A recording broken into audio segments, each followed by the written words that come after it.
Hello, this is Terry here. It's been an interesting week in the life of Qimage Ultimate. We're now on version 2016.127. In particular, some of the raw refine processes have been greatly improved, and in particular the fill algorithm and also the highlight detail recovery algorithm, or HDR, which is now HDR version 2. So I'm going to look at 3 images, and this is the first one. It is a street scene in Norwich, in Norfolk, and although it was sunny in some parts, and certainly the sky was receiving the sun, this street is in shadow and very dull at the front. And although autofill has done a reasonable job, we can make some manual improvements. First of all, we can see that if I press Shift, there's some cloud there that is overexposed, so I'm going to draw a recover highlights magenta rectangle, and I'll press Shift again, and you can see it's greatly improved. There's a very small area that's just slightly overexposed.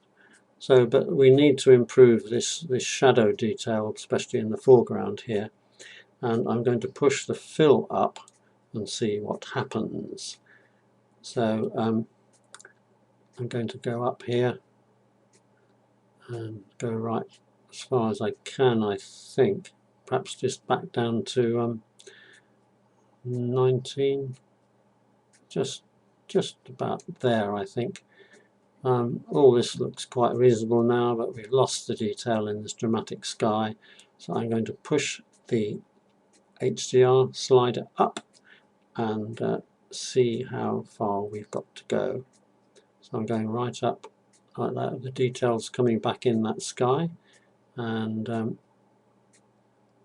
but just as we go up, we can see some of the buildings in the background just beginning to get a bit darker as well, and losing a bit of contrast. So I'm going to back off, and back off just a bit. There we go, and I'm going to leave it at 18. I think that's about the best compromise there, but it depends on your taste and how you want it to look. But of course you still have the option of doing some more editing, and perhaps with curves or levels and extra contrast and so on in the image editor. So there we are. So that's what you can do there. So we've ended up with a fill of 19, almost the maximum, and the HDR2 level at about 18, just under half. So we'll click that to save. Now the next image here, again, is one with a dramatic sky, and it's of a building in Wells next to the sea in Norfolk.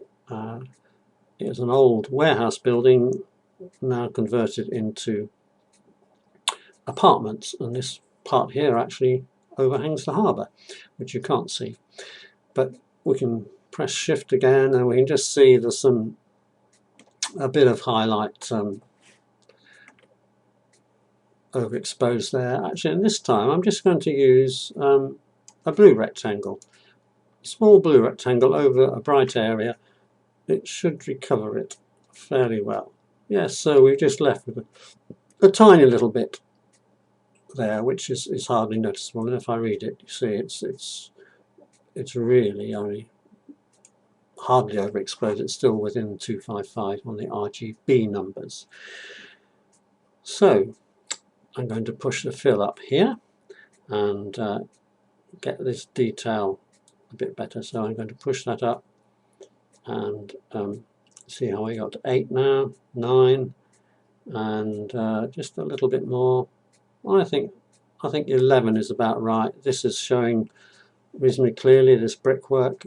All right, it's pretty dark in here, but it's not 0 RGB, so we've a little bit of detail left there.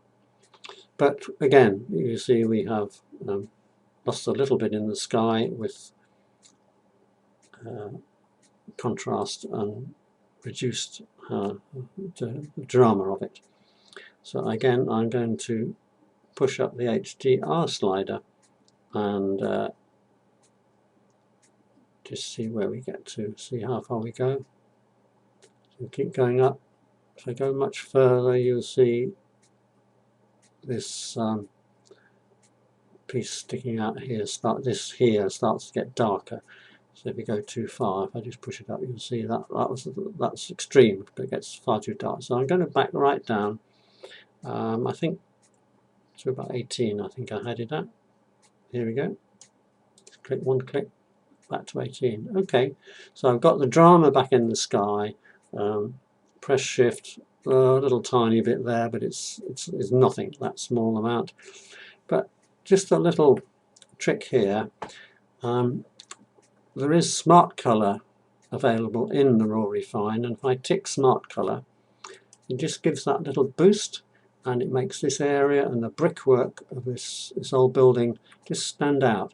It has lightened the blue here. If I switch it on and off, you can see it just lightens that blue, but you can go into smart color in the editor and reduce the blue to get it back to what it was, but it's worth it to get this detail here. Or you could use smart color in the editor, but I've done it here to show you in raw refine. Okay, that's that one. Now the next image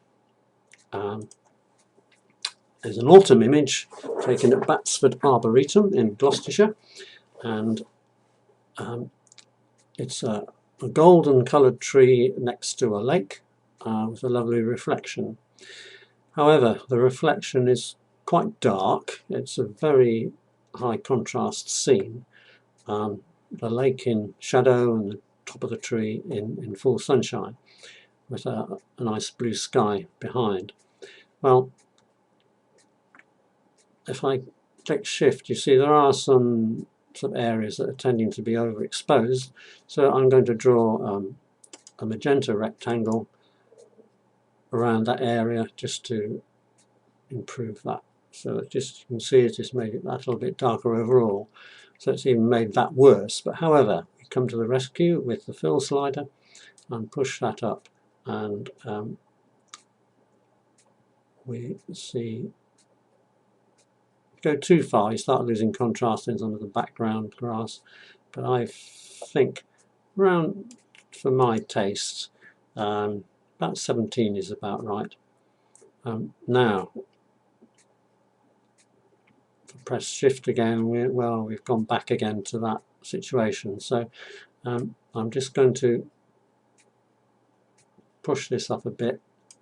You can see that's much better now. If I go too far, everything gets a bit dark, and we tend to lose sort of contrast in some of these background areas. So and if we look at this tree here too, when you're doing this you have to look at all parts of the image to see. So I think to get the best overall result with good contrast and nothing sort of overexposed, then I'm going to leave it at that. I'm not going to put smart colour on, it's already very bright, there's nothing that needs lifting, so we'll leave it at that.